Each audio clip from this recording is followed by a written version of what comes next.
a cousin about something random, and then she said something that I'll probably never forget. She looks at me straight into the eyes and she goes, "Hey, I'm way more popular than you were in middle school." Well, that was very great for my self-esteem. But it had me thinking. So many people put an enormous amount of importance on popularity.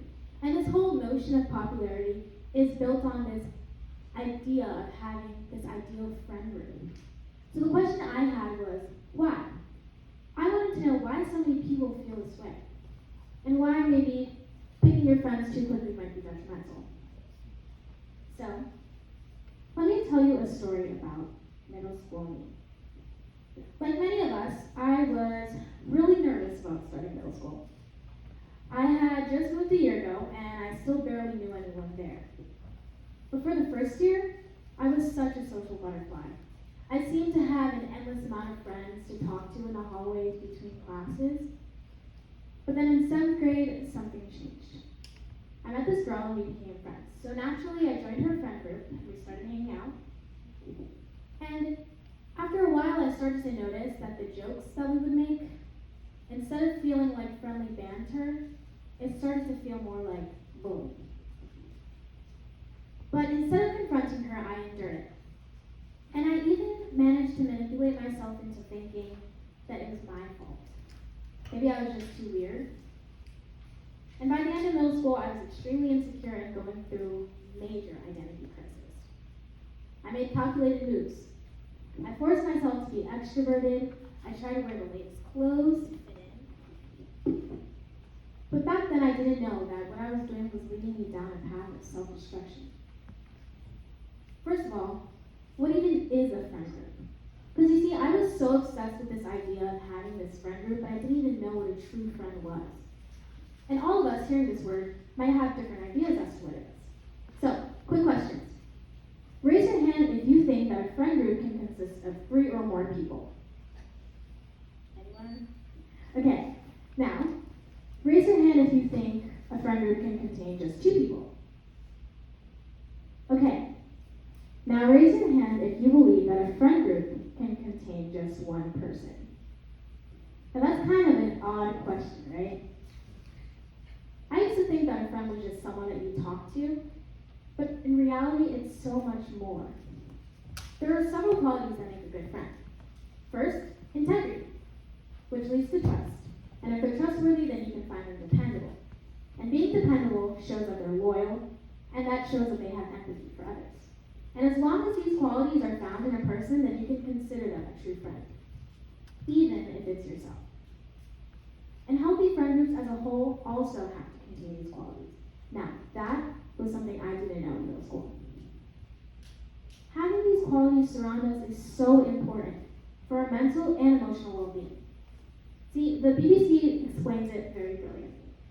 They say, beneath your awareness, your brain is constantly picking up on cues from the people around you to inform your behavior, and the consequences can be serious. So your brain is constantly picking up on subconscious cues, vibes, or whatever you call it. Don't believe me? Okay. So you guys have best friends, right? And you probably know your best friend's habits. And over time, after a few years, months or so, however long, you might find yourself even picking up on some of those habits. Now that's your subconscious. It thrives off of the positivity surrounding it. So why would you deprive yourself of it? Now, usually in any group of people, there are certain roles and dynamics. These may be verbally or subconsciously decided, and friend groups are no exception to this. You can easily find this in the media today. Now, most teens have probably heard of these movies: Clueless, Mean Girls, High School Musical, or even the show Victorious. Or you might even recognize these influencers, like the Hype House or Brent Vera. But what do they all have in common in regards to friendships? They all have this particular friend group, all of them. And they're what we are constantly exposed to. These are what the examples we have as to what our friend group should look like. And let's be honest, some of these can be seriously toxic. Having these as our examples can be so detrimental to our health. And when we're constantly bombarded with these type of friendships, we might internalize them and accept them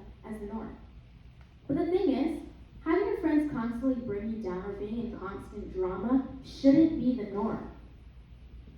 And thinking back on my mental health state in middle school now, I realized how I let it get that far.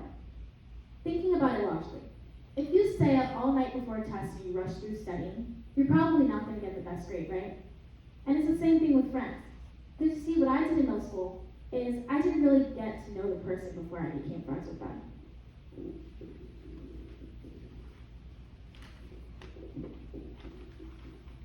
And because of this, I suffered for it.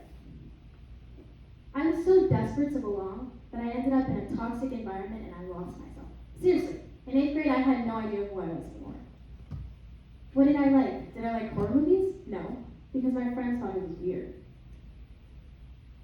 Was I really talkative? No, my friends thought it was embarrassing, so I'd better learn to keep my mouth shut. Did I like to focus a lot of my time on school? No, my friends thought it was lame. Well, did I like going to a lot of social events? No, because my friends thought it was cringy. I could never win. And what many people don't realize is just how exhausting and draining being in these toxic environments can be. Grace Baines explains as, such friendships are bound to drain you mentally, adversely, impact your self-esteem, and bring your moral down. On top of that, not only can they mentally affect you, but they can physically affect you too. Studies show that toxic environments can increase levels of stress, which can lead to hypertension, or high blood pressure.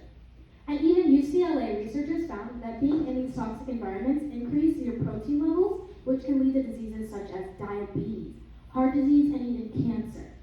Is it worth it? Is it really worth it? But I get it. Sometimes it's just so difficult to be alone. The feeling of isolation can feel excruciating. However, one day you will find yourself making connections with people that will change your life. We have got to remember that positive groups should have people that support each other's dreams, form lifelong friendships, and are a close-knit family. It is only in this environment that you can thrive and truly grow. Today, I am coming to you all as a friend, to remind you that your feelings matter, to remind you that you're not alone. Over 60% of teens are stuck in these toxic environments. You deserve to feel appreciated, to have your feelings validated, and to feel uplifted by those who you call your friends. I'm coming to you today to remind you that you have a choice to leave your toxic environment. If you don't know, all you need to do is ask yourself these 3 questions. Are your friends important to you for the right reasons? Do they reflect you? Do they reflect onto who you want to be as a person? And will they help you grow? If you could just take away one thing from this talk, know that making friends should be an enjoyable and naturally occurring process, not something you should feel immense pressure to do. Like Jim Rohn has said, you are the average of the 5 people you spend the most time with. So looking at those who you surround yourself with today, who are they?